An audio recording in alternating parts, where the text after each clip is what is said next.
Assalamu alaikum warahmatullah, naitwa Abdallah Brari na guess what, nimetembelea Tezo kaunti ya Kilifi na hapa alhamdulillah tumefanikiwa. Tuko katika zoezi zima la kufungua msikiti ambao unaitwa Masjid Bilal. Umefadhiliwa na organization moja inayoitwa Mission Relief.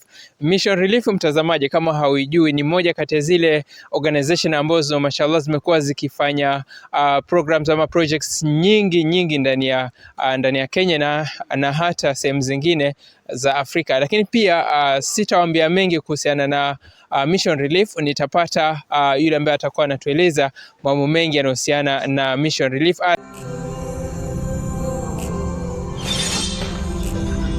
Assalamu alaikum warahmatullahi wabarakatuh. Kwa majina naitwa Zaid Khalid na mimi ni Head of Volunteers kwa Mission Relief Africa.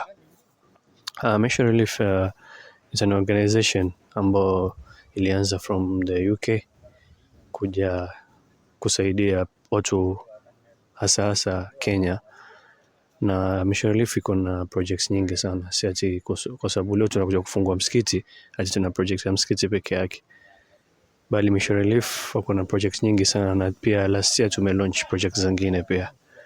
Na leo tumekuja hapa Kilifi County kufungua msikiti. I think kama sijakosea ni msikiti wa 15 ama 16 ambao Mission Relief wamejenga. Alhamdulillah, inshallah leo siku leo itakuwa successful na tutafungua msikiti na kama wana community wa hii area. Jazakallahu khair. Assalamu alaikum warahmatullahi wabarakatuh. Kuna project gani zingine mbali na hii ya msikiti uweze sema kuna hii na hii ambao Kuna projects ambazo zilianza kitambo pale Mission Relief walipoanza.